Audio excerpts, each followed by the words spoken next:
Nah, ini contohnya titik sambung ya. Jadi, nah ini catuannya bisa bisa digeser. Ini teknik untuk mengubah impedansi selain dari kita menggeser titik ini dengan memotong juga, memotong. Jadi memotongnya harus benar-benar dengan akurasi yang tinggi ya, atau kita mengejar 600 ohm misalkan. Kita melihat seperti ini, membuat titik catu bergeser 0,12 lambda misalkan digeserkan. Nah, ini disebut dengan T-match ya, T-match modifikasi. Nah, ini kira-kira seperti ini ya. Misalkan tadi kita ingin menggeser tadi 600 ohm. Cara-cara seperti ini bisa dihasilkan dari hasil eksperimen biasanya. Nah, impedansi antena akan berubah ya. Kalau di tengahnya kan antena tengahnya kan 73 ohm misalkan. Kalau kita menyambungkan dengan saluran transmisi misalkan 600 ohm, karena ada saluran transmisi dulu ya, sepasang kawat ya. Waktu zamannya antena TV hitam putih, biasanya dulu sepasang kawat itu impedansinya 600 ohm. Untuk menyambungkan antena dipol ke kawat tersebut untuk bisa langsung match misalkan ya, dengan melakukan cara ini. Titik catunya digeser, kebentangannya digeser ya, 0,006 lambda misalkan, atau sejauh 0,001 nya dipotongnya segini nih, 0,0001 sampai 0,00 lambda. Nah, ini pergeserannya. Jadi bisa menjadi 600 ohm sehingga bisa disambungkan ke saluran transmisi. Oke, berikutnya antena loop ya.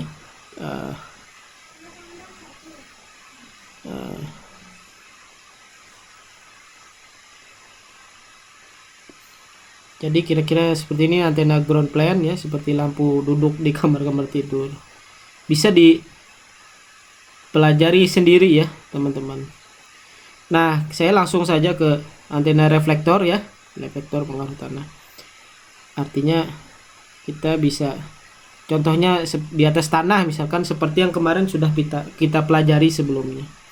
Jadi seperti antena bayangan ya. Jadi menentukan jarak antenanya sejauh bayangan misalnya. Nah, ini rancangannya. Misalkan antenanya disusun vertikal, misalnya di pool impedansinya angka 8 misalkan. Yang normal pada orientasi antena. Di satu ke belakang satu. Nah, antena yang ke belakang ini karena ini pantulan dibalikin lagi ke depan. Jadi konsep reflektor tuh seperti itu. Ini ada suatu reflektor ya, dipantulkan, atau ground plane sempurna, reflektor lah. Jadi kondisi yang dipasang secara sengaja kita buat tabir atau dinding, kita taruh antena di sini pada jarak lambda per 4 misalkan, atau lambda per 8 atau lambda per 16. Maka ini dengan konsep bayangan, radiasi dari antena ini akan 8 tadi, dipol tadi.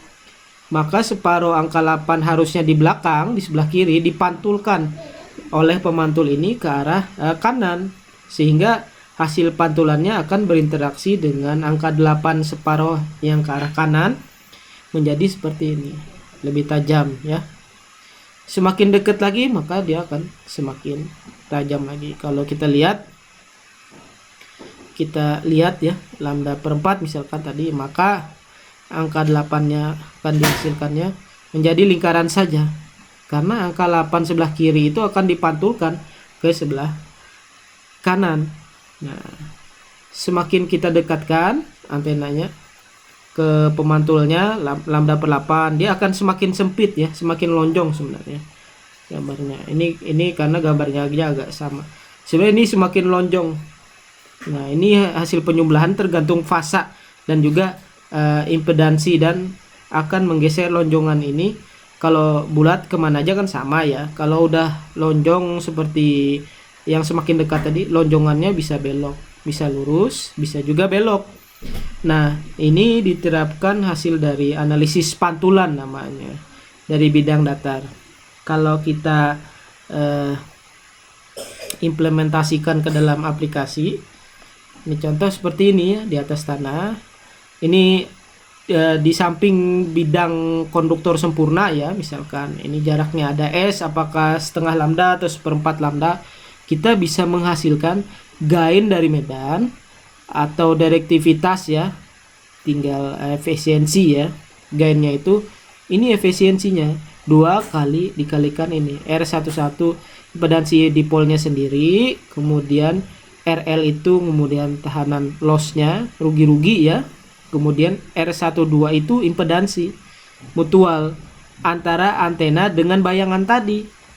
Nah, jadi ini tadi kalau kita punya antena 73 ohm tadi, nah antena impedansi sendirinya pada jarak 2S berapa, misalkan ini kan paralel ya teman-teman, harus dilihat juga berapa impedansi mutualnya antara antena dengan antena bayangan yang berjarak 2S, bukan pada S ya, karena ini 2 kalinya dari antena ke bidang pantul S, dari bidang pantul ke bayangan adalah S. Ini bisa menentukan, menghitung mutual impedance karena antenanya dianggap identik dengan jarak 2S.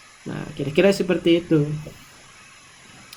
ya teman-teman. Jadi ini gambarannya ya, analoginya. Jaraknya itu bukan S ya, ingat, antena ke bayangan itu melainkan 2S ya. Nah, dari prinsip bayangan, antena setengah lambda diperoleh horizon dengan reflektor bidang datar akan memberikan penguatan. Nah, penguatannya seperti di kemarin kan kita belajar kolinier dan lain-lain ya, dan pantulan yang bayangan seperti itu.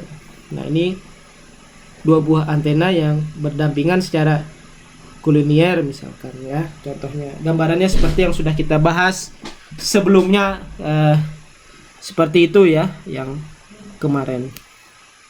Nah, ini rumusnya. Pembelokan sudut tadi yang sudah berubah bentuk menjadi setengah angka 8 lebih panjang. Nah, ini diatur oleh sinus ini. Sinus diatur dari jarak S dalam bentuk radian, nah kosinus. Nah, ini sudut pi yang dibentuk oleh sumbu utama yang tegak lurus pada bidang pantul. Nah, ini sudut pi ini. Berarti sumbu utama pi sama dengan nolnya adalah ini. Sumbu yang normal pada bidang pantul. Yang ada palingnya sudut pi nih. Nah, sudut pi itu diatur oleh ini. Nah, misalkan jaraknya S-nya misalkan 2 pi 2 pi S per lambda. Nah, jadi misalkan jaraknya lambda per 4, jadi S-nya adalah ini. Jadi kita kalau sudah tahu S-nya, maka S-nya dikalikan dengan 2 pi per lambda. Jadi SR cos pi, diambil sinusnya, ini yang mengatur sudutnya ya teman-teman. Kalau ingin lurus misalkan, berarti sinus seperti ini harus S. Nah, kalau ini gainnya maksimum, supaya maksimum, maka sinus ini dalam sini harus 1 kan, kalau agar ini gainnya maksimum. Karena kalau ini berapapun maka maksimum 1 dan minimumnya 0. Maka ketika dia inginkan ini maksimum, maka sinus SR-nya ini harus menghasilkan angka 1. Artinya SR cos pi harus pi per 2. Nah, makanya gainnya bisa maksimum ya teman-teman ya. Nah, pi per 2 disetarakan dengan SR cos pi. Kalau SR-nya tahu, 2 pi kali S-nya berapa lambda? Misalkan 1/4 lambda. Berarti kalau S-nya 1/4 lambda, maka ada angka 1/4 kali 2 pi, berarti setengah pi kan. Nah, setengah pi berarti kosinus setengah pi berapa? Berarti dia jadi maksimum, jadi bisa dibelokkan ya. Jadi sudut yang diradiasikan oleh lobe utama ini bisa kita atur ke arah mana. Nah, kalau ini diputar, supaya dari permukaan reflektor tadi